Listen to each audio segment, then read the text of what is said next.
The next part is GAG pooling. And I think the biggest problem with GAG pooling is it's got one term, GAG pooling, lots of different applications, and all of our customers that do GAG pooling do it in a very, very different way. And therefore people have opinions about I like or I dislike GAG pooling. But in reality, it's difficult to do that because there might be versions of GAG pooling you do like, there might be versions of GAG pooling you don't like. It in itself is a concept rather than a thing to have an opinion about. And my definition of GAG pooling is it's just financial management. It's a different way of doing it. I guess there's some technicalities around when you detach the expenditure from where the funding goes. That's GAG pooling. But what about top slice? What about SCA? Those already do those things. So is that really GAG pooling? Yeah, yes, probably. So GAG pooling is not necessarily a thing, but in terms of how much we're seeing this happen now, we're seeing a bit of a sharp uptake. So this is Creston benchmarking. It did take a slowdown 2020. I don't know if something else was going on globally there. From the work that we've done, we're getting kind of 33% saying they're doing it.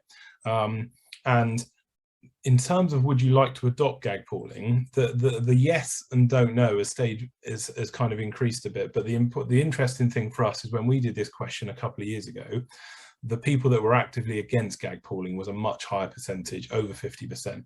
So there's certainly been a softening and a change in general perceptions to GAG pooling. And just to kind of outline why people are introducing GAG pooling, there's lots of different reasons that could lead to it. The first one is just around leveling the playing field. If you've got schools in different local authorities that get different funded amounts, that might be unfair, and it's difficult to hold them to account on an equal basis if their funding agreement is different. Another one is I've got lots of small schools, lots of rural small schools. Losing a special needs pupil or a pupil premium pupil is a really big hit on a school with 30 pupils. Actually, we can manage this across 10 or 15 pupils. We can manage those peaks and troughs and manage those risks a bit easier as a group. Equity of offer. We've got some trusts that say, well, my big schools can afford specialist music resource, my small schools can't. For us as a trust, what we're all about is bringing up the minimum standard for everybody, so everybody in our trust has the same opportunities.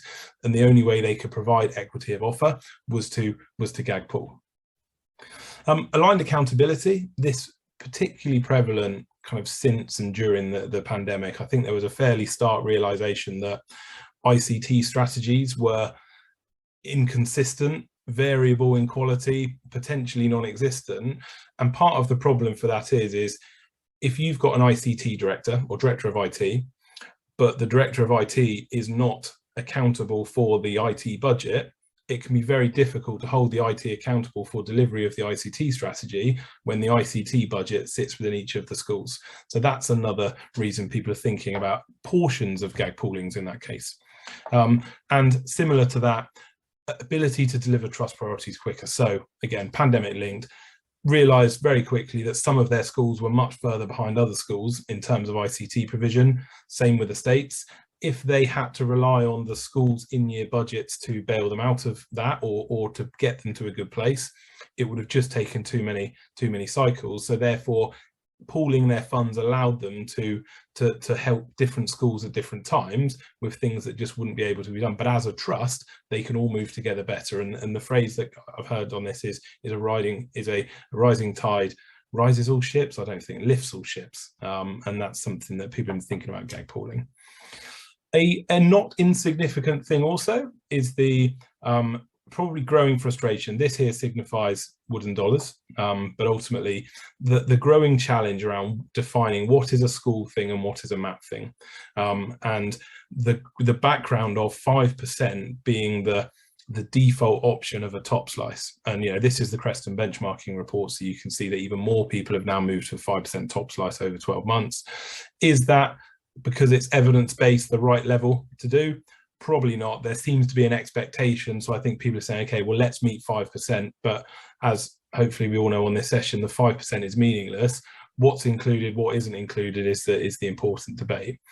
But the overriding thing we got from our research, and we'll be publishing something over the summer around this, is that 95% of all respondents, so these are CFOs, CEOs, COOs, said collectively that if we were able to centralize more of the operations or the funding and introduce GAG pooling, we could be a more effective organization. And I think that was a start point, that people are moving towards 5%, yet actually people think if they didn't have to worry as much about that, they could be a more effective organization. But ultimately, the summary slide that I'll finish on is that GAG pooling is not the thing to focus on. The thing to focus on in all cases is the fact that how does GAG pooling or not contribute to your ability to add value as a multi-academy trust? So the thought process that people are going through, and the research we had, was people that wanted to do GAG pooling but felt they couldn't said, if we do GAG pooling, no schools will want to join us. When we asked that question to the trusts that are doing GAG pooling, we asked them, do you see GAG pooling as a positive, neutral or negative factor for schools looking to join you? It was over 70% was positive or neutral. So therefore, GAG pooling is not the thing that puts schools off. It's how that feeds into the overall trust vision and strategy. So if your vision and strategy is to give an equal opportunity to every one of your students, GAG pooling might fit. If you're like one of the CEOs that come to the London event who said, this is all a load of nonsense, we're a local authority light, we have great head teachers and we let them get on with it, GAG pooling doesn't fit that context at all. So it's just important to say, GAG pooling is not the important thing. What is your why? What's the strategy for your trust? And therefore, does GAG pooling potentially help?